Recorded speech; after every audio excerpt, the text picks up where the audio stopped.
NFL Week 6 already underway. We have a game right now at halftime from London. I am Gino alongside the Wolf of Oaklawn, Chase Sessoms, who's joining us today, filling in for Eric, Uncle Rico. So Chase, thanks so much for hanging out with us today, buddy. And we're already underway. It's going to be one of those long days of football from very early in the morning to late Sunday night. Oh, yeah. Gotta love these days. I've always been a big fan of the London games just because of the crowds that it draws and everything. So, it's going to be a long, fun day of football for sure.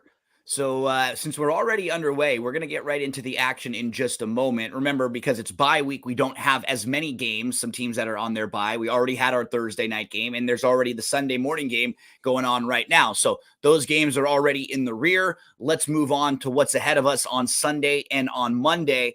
If you're following along with us, make sure to subscribe on the YouTube channel. That would be a big help.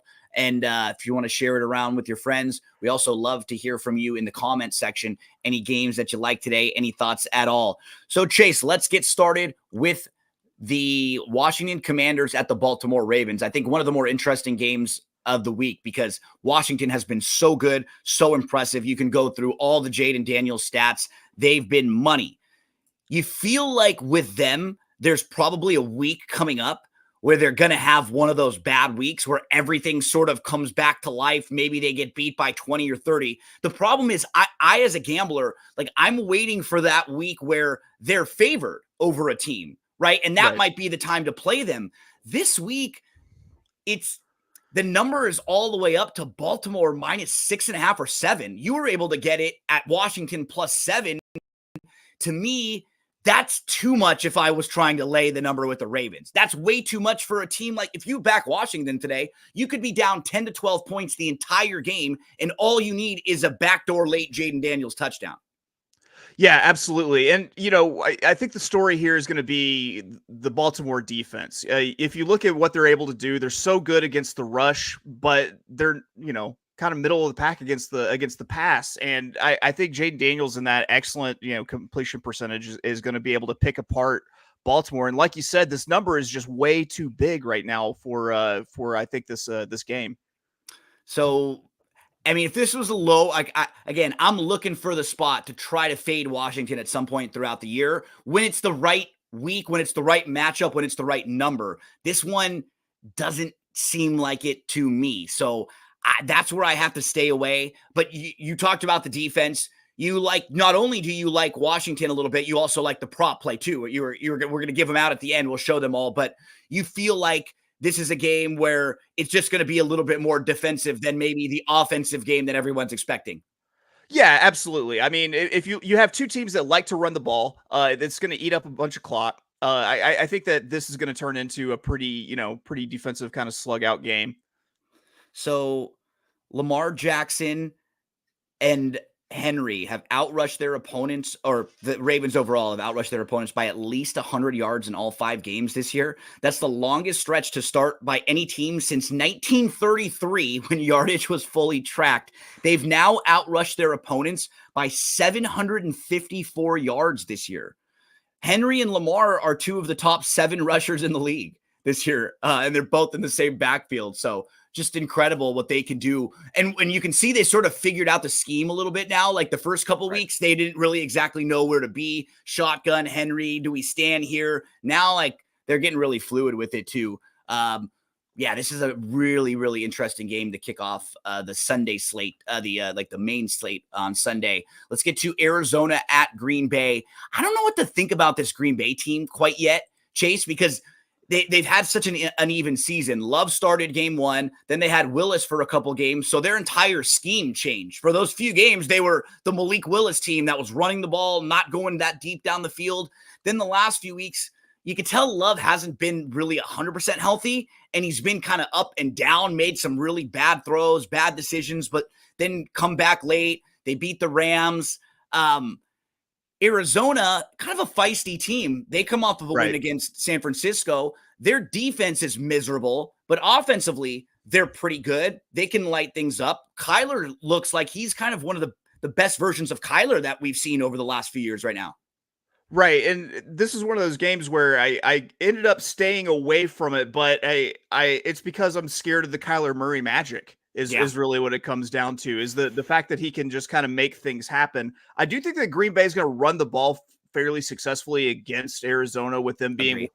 bottom half of the league rushing defenses. If they focus on the run, I think that Green Bay has a chance to cover this, but this was a hard game for me to take overall. Yeah, I'm in a pool where you have to pick the spread of every game with some of my buddies. We do it every year just for a few bucks. So I probably would lean Arizona just because I feel like the number, like another one of these where Green Bay could be up 10 and you could get the Kyler backdoor touchdown. And the fact that Green Bay's defense has been kind of up and down also. So like I think this is a Green Bay win, but a game that Arizona could keep a little close. I didn't make it one of my best bets, but if I was leaning that way, if I was leaning anyway, it would be Arizona. And I will say the last couple years, I've been pretty impressed with their head coach. Like they don't have a whole lot, especially on the defensive side. And they are feisty and pretty competitive in a lot of games. I mean, they were competitive with Dobbs starting games for them last year. And now when they have a better quarterback, they actually just look like a competent NFL team that could beat you if you don't show up and play really well. So see if they can lean on the rookie, lean on Connor and the run game. Where do we head next, Chase? We go to the Patriots. It's Drake May and Mayo. You're going to be eating your mayo today? Spoonfuls of Drake Mayo. No, that's Will Levis, right? Will Levis is the Mayo guy. Right. I forgot. That's right. I think May and I think Mayo. Nonetheless, we have Drake May making his first start. And I got to say, from a numbers standpoint, this is one conversation that I have a lot with Eric, and where the part of me as a gambler where I kind of battle with my thoughts are, this game looks like the game to fade a certain team, but I can't get there on the field and how it's going to happen, right? Like in this game, I would want to fade Houston because I don't think Houston is quite as good this year as their reputation is. They've been in some close games. Collins isn't going to be there. They can't really run the ball all that well. And now you got to go play at New England.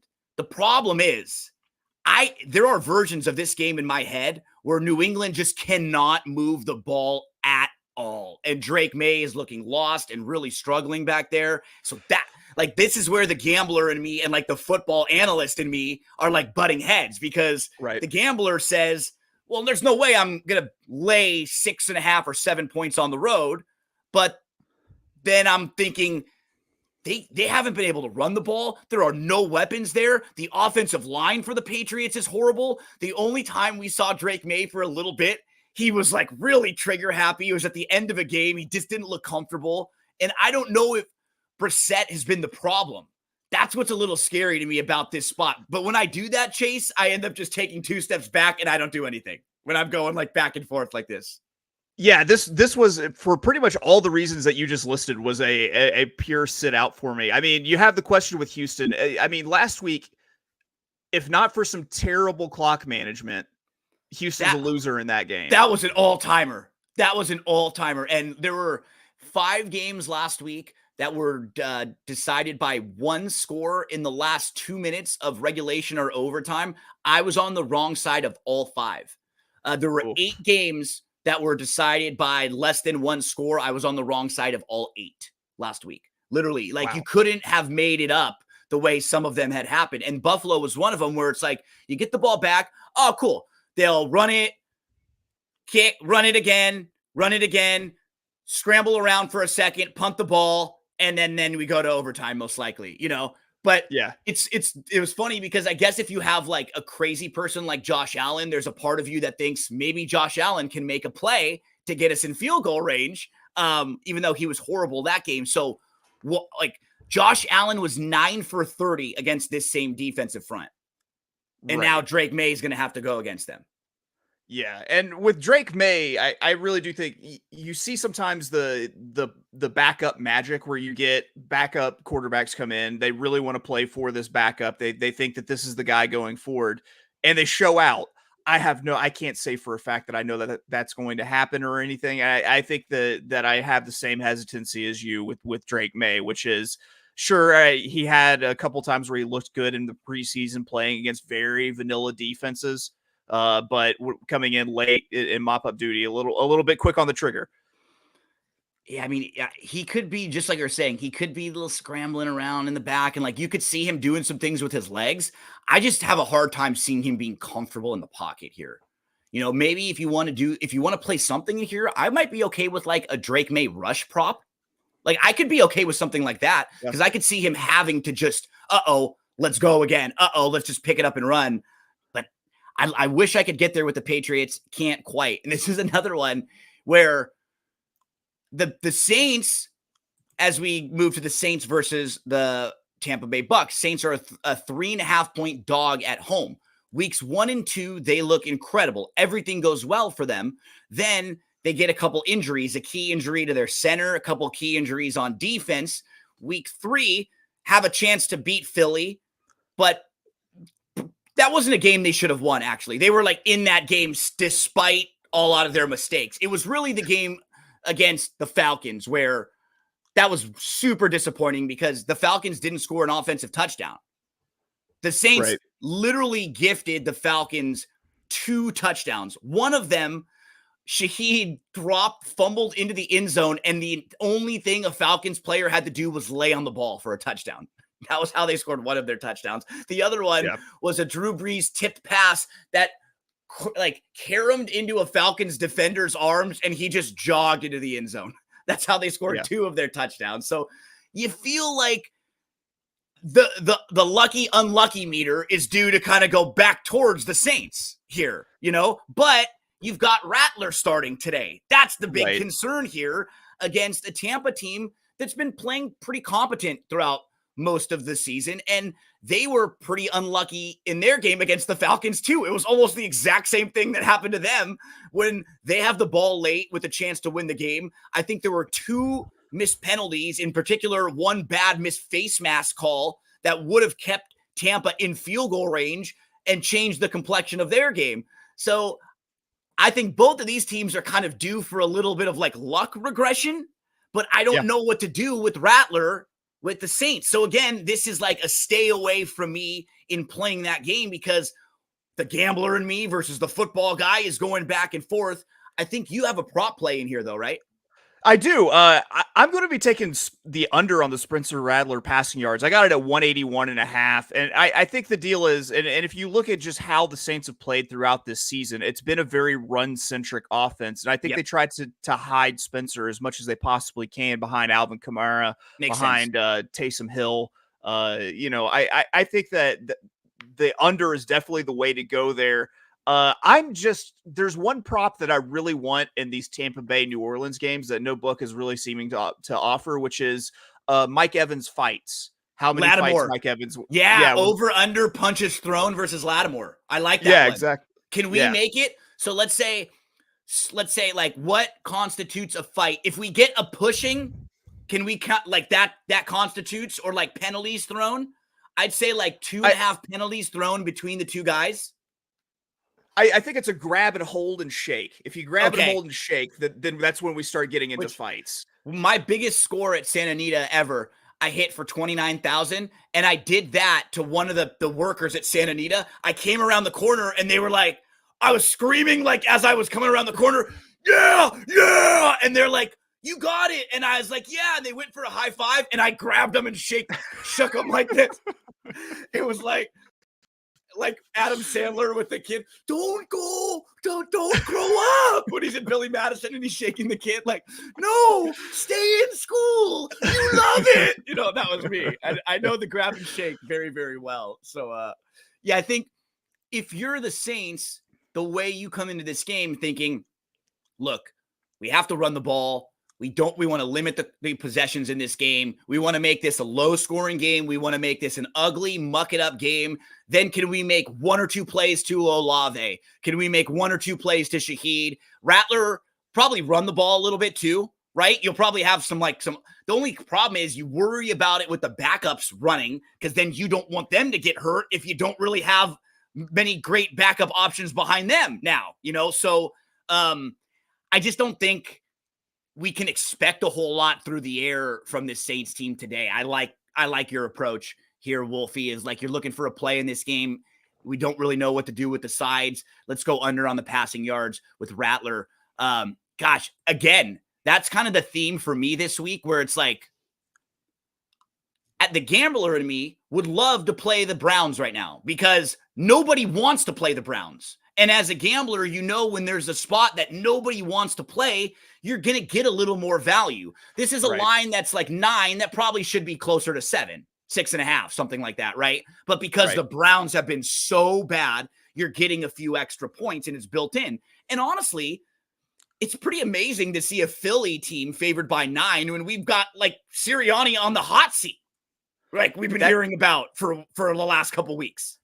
That was my main takeaway of why I would be on the Browns here, which is I know there's no data to back it up. But nothing. I mean, you and I could have an entire podcast just crapping on Deshaun Watson. I have lists. I have entire lists. He has the lowest EPA for any Browns quarterback starting weeks 1 through 5 since 2000. And think about that. Think about the bad Browns quarterbacks that there have been. He is the worst. And you know who has the second worst slate of 5 games? Deshaun Watson. He is the worst and the second worst of the Browns quarterbacks we've seen. There have been 153 quarterbacks who have had at least 100 dropbacks through the last through 5 weeks. He ranks 153 of 153. Out of 621 quarterbacks since 2000, he ranks 618 out of 621 based on EPA per pass play. He has more settled lawsuits, 23, than touchdown passes since being traded to the Browns. I thought you might like that one. That's pretty good. A pretty good one there that I picked up. They were 1 of 13 on third down last week. They didn't even get that third down until a meaningless drive late in the game when they were absolutely done and already crushed. This was just the write-up from NFL.com. I quoted it.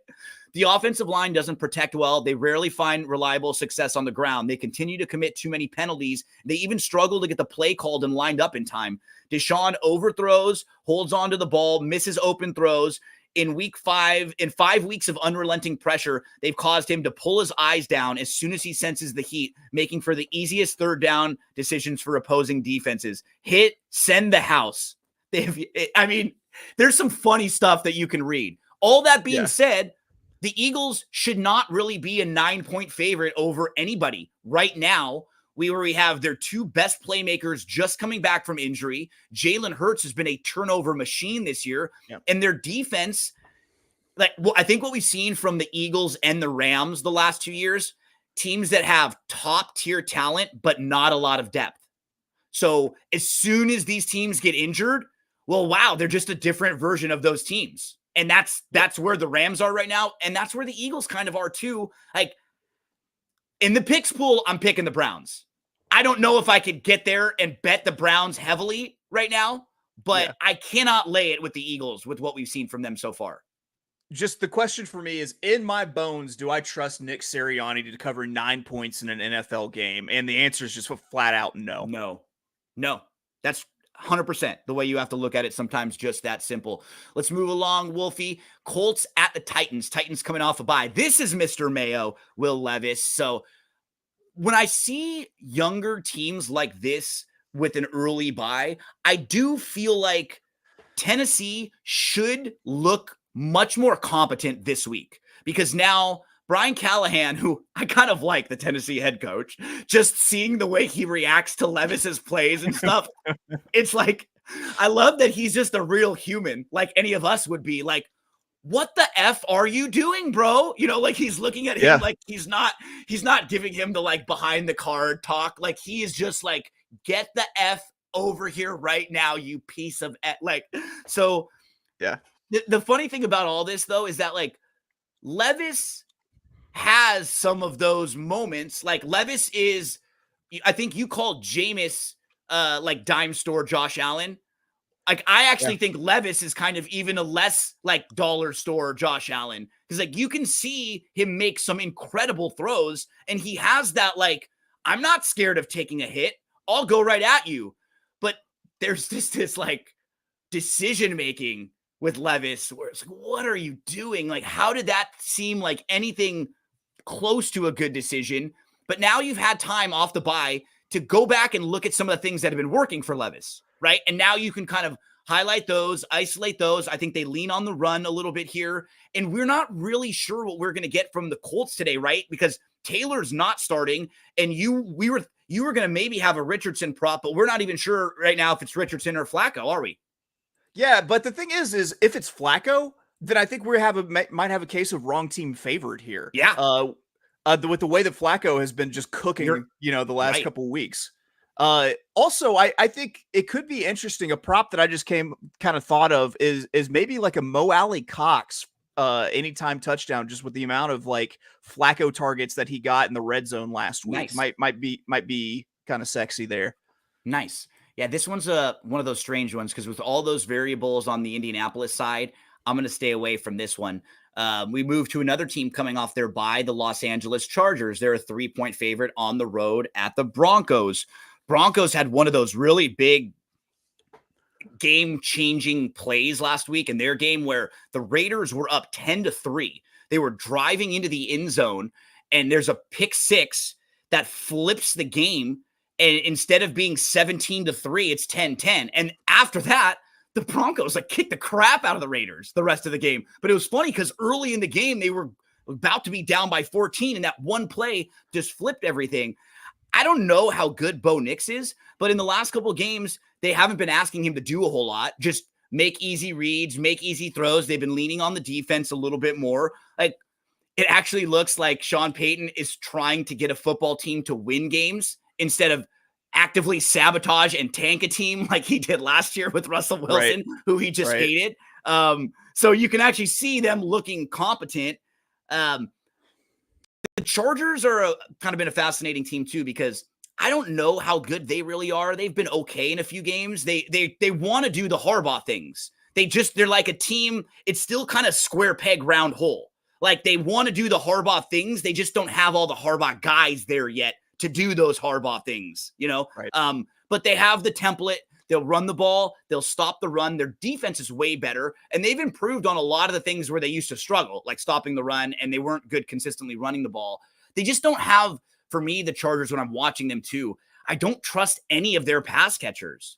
Like when Herbert needs, to go pick up a first down on 3rd and 5 or 3rd and 6, they don't have Keenan Allen or Mike Williams or Austin Eckler, any of those guys that they used to go to. It's Quentin Johnson now, Josh Palmer, who's been kind of banged up and we all expected to get more from, and we haven't. So I don't think either of these teams are that good. I would lean Denver as a 3-point home dog, but it's not like a strong play for me or anything, like divisional home dog kind of a thing where I'd probably take the money. But yeah, I don't really have a strong opinion one way or the other on this one. Chase, how about for you? Well, when it comes to the sides, I don't have a strong opinion, but I do have a strong opinion on the total, which is, I think, if you're unaware, I have a wrestling alter ego known as the Unders Taker. Oh, yes. XFL Jim is my pallbearer. His urn is filled with burnt up over tickets. I think the under here is the way to go. If I could make my eyes roll into the back of my head right now, I would do it. But yeah, when I was looking at this game last night, I noticed that both these teams, they're number 1 and number 2 in points allowed per game.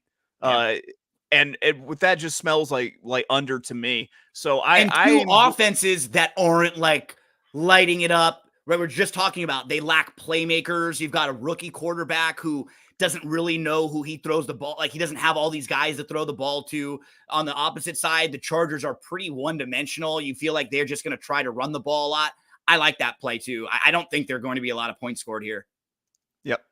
What are you looking at? It smells undery. Yeah. I found it at 35.5. It looks like that's about what it got it at right now. One of the first things I learned and when I was gambling, and I haven't done this every week, but it was sort of a good metric to where if you're just looking for games to play every week, the highest over and the lowest under are games that you should actually play go with them. You should go under the lowest under and over the highest over, because those are kind of like the curve. They set the curve for the rest of the week. Right. So that's something I've always just learned that really early on when I was gambling and listening to some sharp people, and something I always take an eye, like which one's the highest over, which one's the lowest under. These are games that people would say, oh, that's too easy, let's go over. Right. But you want to do the opposite. Actually, that number is really low for a reason. It's kind of begging you to take the over when the disciplined gambler says, you know what, I'm going under, and we're going to root for running plays, not a lot of big plays, and the unders taker, dun, dun, dun, dun, dun, dun, dun, dun, dun, dun, as we move along to the Steelers at the Raiders. So many of these games today, Chase, where it's like Pittsburgh favored on the road. Should they really be favored on the road against that many teams? Because they're not a lighted up scoring team, right? The Raiders have a lot of bad going on. We don't know what the hell's up with the Devontae Adams. Is he in? Is he out? Now he might be coming back. We're not sure. The Raiders will play 1 week really inspired, where they're not talented, but it looks like their team's all flying around and it looks like they like their coach. And then the next week, it looks like they hate their coach. Like, I never know what to expect from them. They've been a real Jekyll and Hyde team over the last few weeks, and it would feel like this would be the week to go back to the Raiders, the way that their season's kind of been like a roller coaster. And Pittsburgh's come back to life a little bit after that start, where now it's not all positive for Justin Fields. It's not everything, coming up flowers for them. I just don't know with the spot we're getting O'Connell here starting, right? Yeah. For the Raiders. So another situation where the same thing I was talking about for the Texans Patriots game. Do I like backing Pittsburgh here where you need them to win by a field goal or more? Nah, I don't really like playing Pittsburgh and Tomlin in that sense. But are there versions of this game where Aiden O'Connell is just having a tough time doing anything with the ball? I mean, that could absolutely happen here. Right. I agree. And, with that indecision, it's another game where I think I actually stay away from playing a side and I play the total again. And it's the under 36.5 here. Yeah. You look at Pittsburgh. Pittsburgh's tied for second in points allowed per game, and both offenses are in the bottom half of the league in points per game scored. I think that this is another tee off on the under, and it's the second lowest total that we have this week, I believe. Yeah, Pickens. You're hearing kind of negative stuff about Pickens over there. Also, and the thing about Pittsburgh offensively, I was expecting them to be able to run the ball a little bit better than they're able to run the ball right now too. So another one where we're going to be rooting against the points.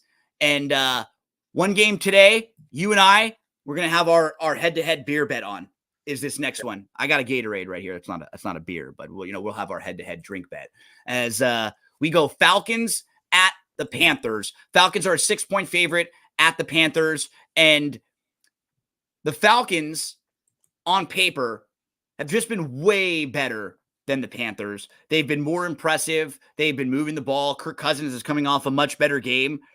I'm kind of banking on the Falcons' luck meter running out a little bit here because we kind of were talking a bit earlier about when you look at some of the Falcons' wins this year. It's kind of funny. They're 5 games. They actually should be 1-4, and their one win should have been the game against the Chiefs where they got screwed late with the bad penalty call, and they should have lost the other 4 games. So they should be 1-4. They're actually 3-2, and their wins and losses are none of the games that they should have been. Like, they got extremely lucky in the game against the Eagles when Sirianni was doing the weird stuff late, and then Barkley dropped the pass that would have won the game for them. Then the Falcons get the ball, drive down, and win it late. Against the Saints, they didn't score an offensive touchdown. They were gifted 2 absolute touchdown gifts in that game, and then they still needed to kick a 58-yard field goal to win the game as time expired. And then they were lucky enough to get the ball back last week late in the game after Tampa was driving, and Tampa, they had a missed face mask call, so Tampa had to punt back to the Falcons, and the Falcons go down and score late. I think there were 3 situations where they were like under 15% win percentage, and they've won all 3 of those games. So you feel like that might run out at some point. But Chase, my counter to that would be, is that just like a Kirk Cousins thing? Is that just the way he plays football? Because the Vikings a couple years ago were the same exact way, where every game they were in probably should have lost a few more of them. But at the end of the day, you're scratching your head. It's like they seem to win all those one-score games. Sometimes that is a skill. Right. To me, the question for this game is more about did Carolina get the one little pop in performance from bringing in Andy Dalton, and then that was The 1 it week for bump. the 1 week bump? Because I could easily see Atlanta covering the 6, but also I could easily see, you're right, you have the what is it, the negative turnover regression that Atlanta gets with having a couple bad bounces. I went ahead and leaned into Atlanta minus the 6 because I just think that Carolina is just a terrible combination of allowing the most points per game in the league and near the bottom of the league in points scored per game. I think that I gotta say that just with the weapons that Atlanta has between Mooney, Ray McLeod, Drake London, Bijan, that they just kind of outclass Carolina right now, and I think that they're easily a touchdown better. So there's not a lot. This is one of those where there's not a lot on the Carolina side that you're leaning on as far as the game analysis. This is more of the play against the Falcons and what's been happening. This is hopefully a close game and like a field goal game instead. And maybe just sort of, did Carolina get the big bounce, kind of regress a little bit last week? And then this week, maybe they can even out somewhere to where they'll be more of a competent team than they were with Bryce Young. Not as good as they were a couple of weeks ago, and maybe not as bad as they were last week. The real key for me is, can they run the ball? Because if they can run the ball, I think they'll be able to be successful here against an Atlanta team that's been really, really bad defending the run. That's one of the places where they've struggled. So can Hubbard run the ball here? Can they eliminate the turnovers, just get a clean game from Andy Dalton, hit a couple of their playmakers, and have this be a game where you're down by 10 and you can get a backdoor, you're down by 9, you can get a late garbage score, put this within one score. That's what I'm hoping. So we have our head-to-head beer bet, Panthers for me, and Chase is on the opposite side. Chase is laying it with the Falcons. Let's keep rolling. I ran into Andy Dalton in the airport one time. Really? Nice. Yeah. I didn't want his autograph or anything. I just wanted to say, "Hey, I know who you are," and then walk away. That's great. Okay, so hey, I know who you are. You point to the red hair, red. Hey, I red. Gotcha. I like that. I like that. So, okay, we got Joe Flacco starting today, for sure. We have, because all the actives, inactives start coming out right now. Christian Watson for the Packers, active today, dealing with the low ankle sprain. So just something to keep on monitoring. We'll let you know as these games keep getting posted and some of the inactives keep coming through.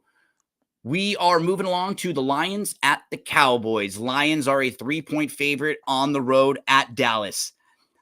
I don't love playing road favorites all that much. Just the way that this number's ticked down now from 3.5 to 3. And at 3, I would be okay getting on the Lions side here, I think. Because this is a game where I don't know if Dallas is going to be able to stop the Lions' run game. Like, the Dallas Cowboys are really bad against the run. They are dead last in rushing EPA defensively. They are 29th in rushing success rate. Basically 50% of the time you have a positive run play against the Cowboys. And that's just the worst matchup for a team like the Lions, who are 3rd in rushing EPA. They are 2nd in rushing success rate. The Lions have a 50.8% rushing success rate. So every other play is successfully graded. They're picking up 4 yards or 5 yards on a first down. They're getting the first down if it's a third down. Whatever is a successful play, that's what EPA is. It's not necessarily just getting 2 yards on each play. It's what does that play and down call for, and how would it be successful? I think for the Lions here, you're just going to lean on Montgomery. And I could see this being a game where they're up, and then late in the game, Gibbs isn't the run it out guy as much as Montgomery is.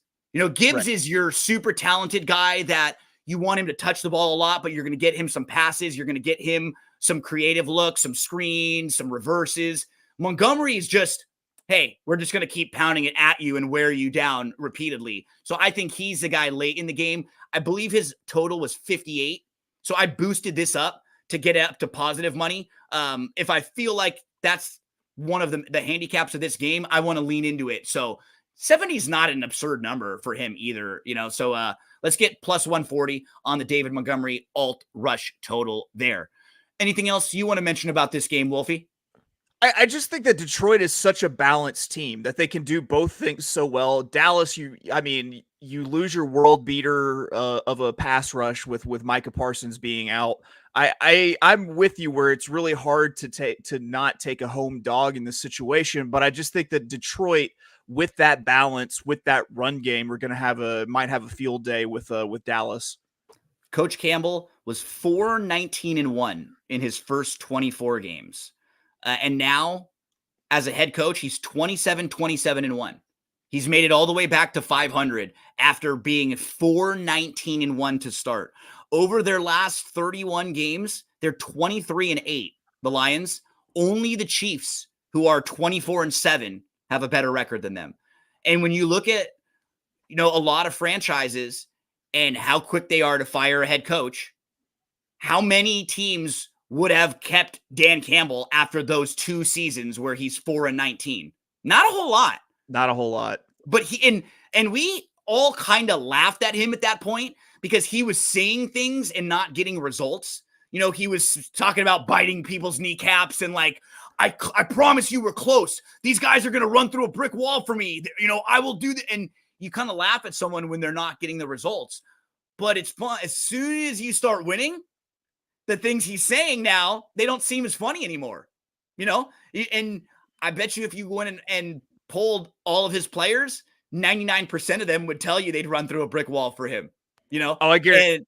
Right. I guarantee it. Guarantee they would run through a brick wall for Dan Campbell. I would. I'm not even a Lions fan or but it's like he inspires you and he makes me want to eat at an Applebee's, Gino. I know. I just want to kind of turn to him and point my butt and just like get an ass slap.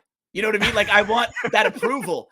Like I used to have that feeling with Pete Carroll as a USC fan. I'd be like, Petey, come on, give me a pat. Give me a pat on the butt so I can get out there, But now I want one of those like fatherly approval pats from Dan Campbell. That would be like, yeah. Like I think that's how all the guys feel about Dan. Great job by the Lions holding strong with a coach that just flipped the entire way we think about this team. It's amazing. Like in the couple of years since knowing Eric, Uncle Rico, who's a Lions fan, we went from every game, they're an underdog. If they win, it's like oh my gosh, to now they're expected to win almost every game. And it's a crazy dynamic. Even talking with Eric, like at the last year where their total was like 9 or over unders. And it's like, whoa, what? The Lions 9.5. It's amazing how one person can flip everything. And this team is they're fun to root for. They really are. They also kind of have the little bit of revenge because remember last year when they got screwed with that late call in the Cowboys game? That Sunday, was it Sunday night or Monday night? And it was late in the game and it was a horrible call for them and they ended up losing that game. And it really could have cost them like playoff seeding and stuff. But so you wonder, maybe they'll remember that and they will want to play really well in this one. Let's move to Sunday night and Monday night, Wolfie. 2 more games for us to discuss. We've got the Bengals at the Giants. Both of these teams could and should be a lot better than their records are. Honestly, like the Bengals have one of the best offenses in the league. They are second in EPA per drive. They are second in offensive success rate. Statistically, this is by far the most efficient offense they've ever had with Joe Burrow. They blew a 10-point lead with 6 minutes left to go. Then they missed a 53-yard field goal in overtime to win the game. We saw USC do the same thing yesterday. When you play for the field goal, it's like the gambling and the football gods are like already against you. When you play it so safe to kick a 50-ish yard field goal and you don't even try to move the ball at all, they're going to get you. And that's what happened. You just cannot play it that safe. So the Bengals are 1-4 with 4 one-score losses by a combined 15 points. Any one of those games they could have won. Any one of them. And honestly, the Giants, they beat the crap out of Seattle last week. That was bizarre. Without Neighbors, without Singletary, they have 24 first downs and 420 total yards. They won the time of possession in that game by almost 15 minutes. And in that game, the only reason why it was even close was because in the first quarter, they're driving, going in for a touchdown. They fumbled the ball, and Seattle got a 102-yard fumble touchdown recovery. So instead of being 7-0 one way, it was 7-0 the other way. That was a 14-point swing. Like, if that play doesn't happen, the Giants kick the crap out of Seattle. And the Giants' losses now, you sort of look back at their schedule. Week 1, they got beat up by the Vikings. And we were all laughing at them like, they lost to Sam Darnold and the Vikings. They got crushed. How good are the Giants? Well, now we look back and it's like, the Vikings are one of the best teams in football right now. And more importantly, the Vikings have a really difficult defense to prepare for. You know, week 1 of the NFL season, and Brian Flores is throwing all these crazy blitzes at you. I think a lot of teams would look really unprepared in that situation. And then the Giants' other 2 losses, they lost to Washington when the Giants' field goal kicker got hurt to start the game. So the Giants couldn't kick any field goals that game. If they don't have a field goal kicker get hurt, they beat the Commanders. And then since that game, the Commanders have been incredible. The Giants were driving with a chance to win the game against Dallas. Daniel Jones overthrows a wide open receiver there. They win that game. They could very easily have won 2 other games. I don't think they were beating the Vikings. They never were close in that game. I'm just looking now at their body of work. We kind of write teams off early in the season sometimes and just think they're not good. This team might be a little feistier and a little bit better than we think they are. I agree. And, you know, I decided that this game was a stay away for me. And the reason it was a stay away was, and you kind of, you hit on it pretty well, which was, I don't know which team is going to out unlucky the other team. Yep. Because they're in that sense of like, it's Halloween, Friday the 13th. Everything's going to go wrong. Like I was telling you, when I'm watching games right now because of what happened last week, I feel the bad spot coming. You feel it. Like it's that pit in the stomach feeling, you know? So I think the right spot here is Giants, but there is one Bengals game where everything kind of goes right for them coming and they win by 25 points because their offense is so good. And that could be coming somewhere.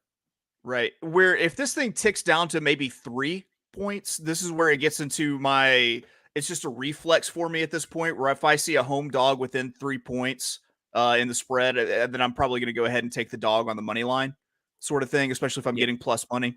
But yeah, I need to see that tick down first, but I'm with you. Just 2 unlucky franchises. Just someone's going to out unlucky someone else here in this game. And I have no idea who it's going to be.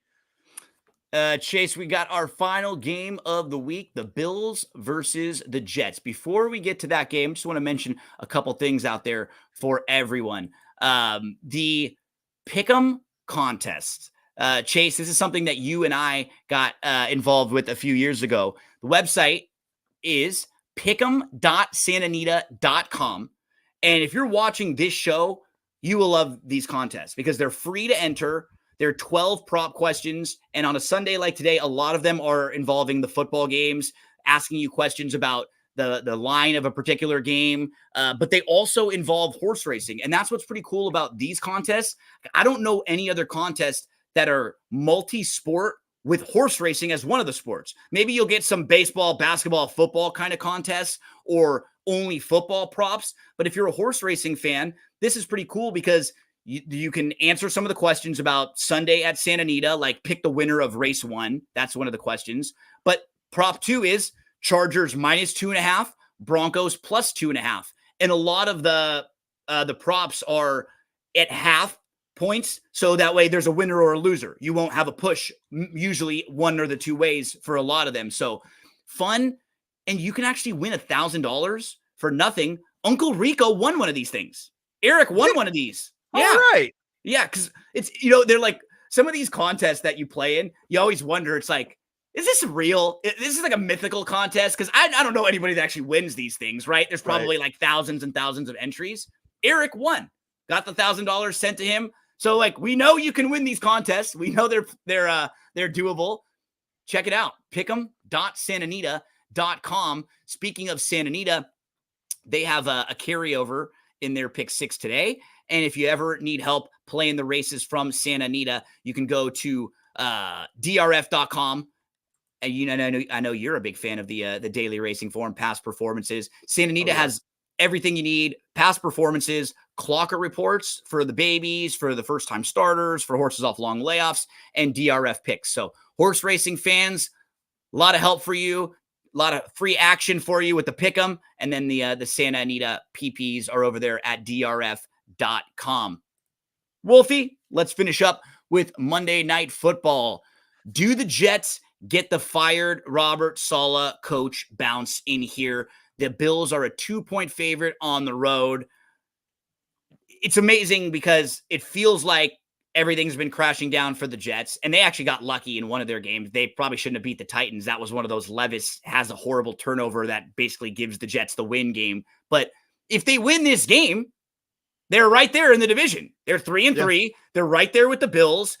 Nobody thinks that the Dolphins or the Patriots are going to do a whole lot right now with their quarterback situations. So it's basically a 2-team race right now, it kind of feels like, between the Jets and the Bills for that division. And this is a massive, massive game early in the season for how it could swing, for the perception. If Aaron Rodgers comes out here, he's playing well, it looks like maybe Robert Saleh was the problem there, right? Maybe there was a bad energy. But if they get beat here, then we're going to ask, was Robert Saleh really the problem? Is this offense going to get any better? Is it maybe Hackett, the offensive coordinator? Maybe it is Rodgers getting a little bit older and just kind of being stubborn. So this is a huge game for the division, for perception, for a lot of things this week. I'll tell you one thing. If you were to try to give me a hug, though, I would hug you back. Unlike Aaron Rodgers is not Saleh. Yet. Too early. What did he say? Something like that. Yeah. Yeah. No, for me, it comes down to two things. One, this is a reflex play. If I've got, like I mentioned with the Giants game, the spread is within a field goal. I got plus money on the money line with the Jets, so swing away with the money line. And two, one of my favorite angles in sports betting, especially football, the rally around the interim angle. Just I love these teams that are coming in right off of coaches getting firing. It's just something about whenever someone leaves the facility, these teams can just instantly get better. And I also really think that Nathaniel Hackett not calling the plays anymore is going to be a positive for the New York. Downing's going to be calling the plays. Jets. Yeah. So I really think that that's going to be a positive for the Jets here. And I think that it's the spot to go ahead and fire away. I mean, if you're the Buffalo Bills, after you lose that game to Houston like you did, are you kind of, wavering on how you feel about Sean McDermott? Are you losing kind of your faith in him just because, I mean, he had to come out and say, like, I did the wrong thing there. Like, if it's me, I want my coach to probably say, like, yeah, I called 3 straight pass plays and I'll do it again, because I just want someone to be like convicted about what they're doing. I don't know. I think that there's a lot of just intangibles with this game that kind of point me towards the Jets here. For me, it's hard to play the Bills in this spot just because I think the last couple of weeks we've started to see some of the problems with the Bills. I don't think they're as bad as the game against the Ravens a few weeks ago, but last week, Josh Allen looked really, really bad. I think he was a little banged up, but I think most of it had to do with just the receivers, and he doesn't have a chemistry with these receivers right now. There are a lot of like number 3 wide receivers on his team. He doesn't really have a number 1 guy.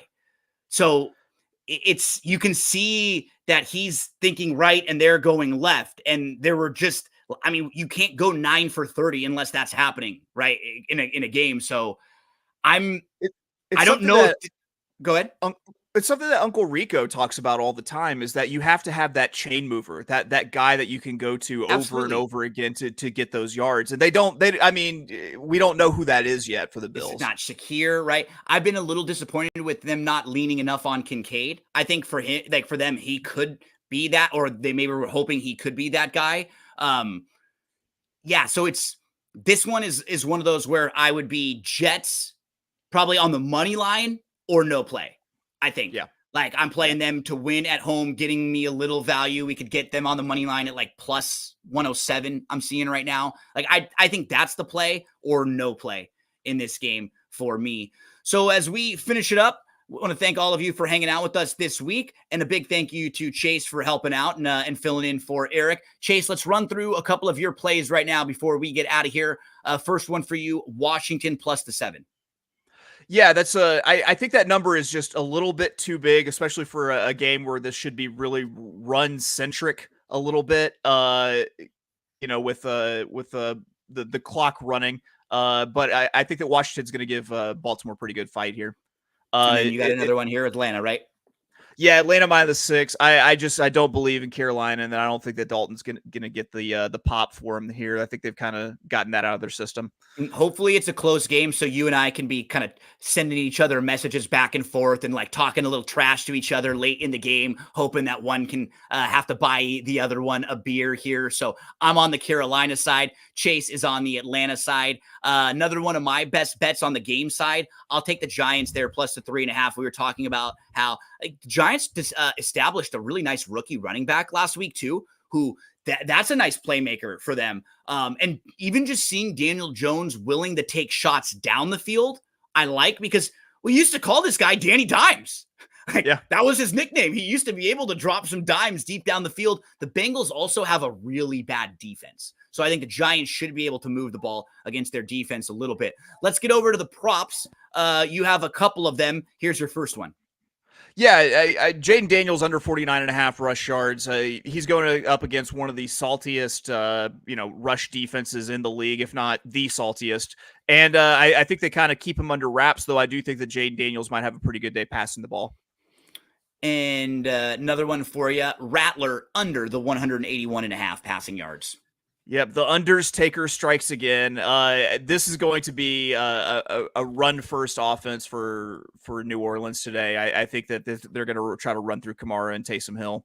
One of my prop plays is David Montgomery on the alternate rush total to hit 70 yards. You can get that up to plus 140. Don't forget, folks, head on over to pick'em.santanita.com. You can play in a free contest every single Saturday and Sunday that there's racing at Santa Anita. And every Saturday and Sunday, it pays out $1,000 to the winner. So get involved. There's also a cumulative prize where if you just answer the most questions by the end of the meet and have the most winners, you'll also get $2,000. So every time that you answer and every time you fill out an entry, it's actually helping you stack up and stack up more for the possible long meet prize.